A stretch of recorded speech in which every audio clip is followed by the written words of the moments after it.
Өз өміріміз үшін қорқып отырмыз. Алматы облысы Талғар ауданына қарасты Қызылқайрат ауылында болған қанды оқиғадан кейін қара жамылған отбасы осылай дейді. Себебі адам өлтіріп, кішкентай қызды ұрлап кеткен күдікті бұған дейін де жәбірленушілерді бірнеше рет қорқытып күш көрсеткен екен.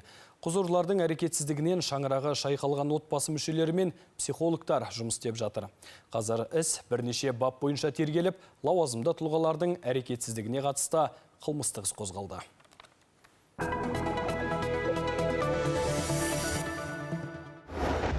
Дүйім жұртты дүрліктірген жан түршігерлік оқиға Талғар ауданының Қызылқайрат ауылында болған. Аружан Тұрғанбек есімді келіншек бір ай бойы танысынан зорлық көріп келген екен. Мектеп кезден танитын, кейінірек жақынырақ араласа бастаған күдікті алғашында қыздың сеніміне кіріп, алаяқтық жолмен оның атына көлік тіркеп сатумен айналысқан дейді отбасының қорғаушысы. Ал бұған қарсылық танытқанда азғын оған зорлық көрсетіп, интимдік фото видеоларға түсіріп алған. Содан бері ол қызды бопсалап, заңсыз әрекеттерге көндірмек болғанын айтады отбасының заңгері. Қатынасқа итермелейді, зорлайды. Видео фотоға түсіреді да, соны таратам деп қорқытады. Бір ай бойы ол қызды басқа телефон алып беріп, аудио звонокпен звондайды да, 1 минут өшіруге де мұрша бермейді. Жұмыста болса, үйде болса да, ұйықтап отса да қосылып тұру керек. Барып полицияға хабар бермесін деп осылай ұстап келген.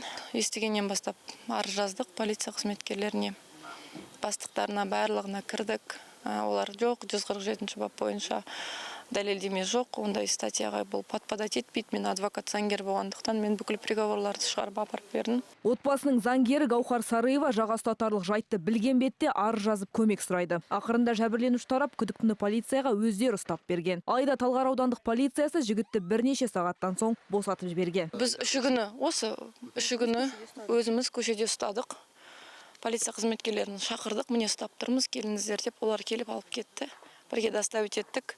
Түнде қайтарып жіберді дегеннен кейін, ол қайтадан связьға шыққаннан кейін Аружан суицид жасады, өз-өзіне қол жұмсамақ болып, дәрілер ішіп.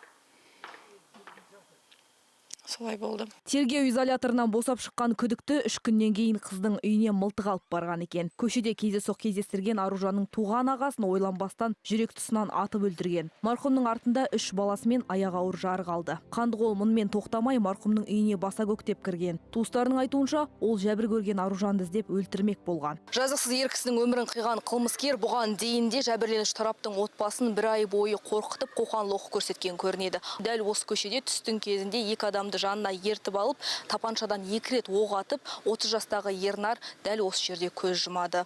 Кейіннен жауыз мұнымен шектеліп қана қоймай, марқұмның отбасына барып, туғандарын қорқытып, 3 жастағы қызды ұрлап кетеді. Осыдан 3 күн бұрын мен ұрып, таңғы сағат 11-де келіп, үйде 3 баламен жалғыз отырған. Ол кісі келіп, мен ұрып, сол Аружан тауып берді. Жолдасым екеуміз базарға дайындалып жатқанбыз, базарға барамыз деп. Ол маған кассен киіміңді ауыстырып дайындала бер, мен жолдан магазиннен су алам. Сонымен жолдан кездесеміз. Олардың қолдан екі пышақтан болды. Біреусі мені ұстап алып, мойнына пышақты. Жүзекке звондайтын болсаң, мен сені атып өлтіре салам. Мен сенің балаңды атып кеттім, көрдің бе деп бізге қуаныштан хабарын жеткізіп тұр. Біз сенбедік, бірақ көрші келіп айтқан кезде мен жүгіріп барсам, уже менің жолдасым қансырап жатыр. Жәбірленуші тараптың сөзінше, қаскөй сол күні бүлдіршінмен бірге суицид жасамақ болып, көлігімен жардан құлаған. Алайда күдікті де 3 жастағы қызда аман қалды. Қазір бүлдіршін дәрігерлердің қарауында, анасы екеуімен психологтар жұмыс істеп жатыр. Бірнеше қылмыстық әрекетке барған бас күдікті мен оның 2 сыбайласы ұсталды. Сонымен қатар құқық қорғау органдарының әрекетсіздігіне қатысты бөлек іс қозғалды. Алайда полиция мен прокуратура бұқаралық ақпарат құралдары өкілдеріне әлі күнге дейін ресми түсіндірме не бейне мәлімдеме жолдаған жоқ. Әйгерім Пернебек, Хангелді Ахметхан, Алматы телеарнасы, Алматы облысы.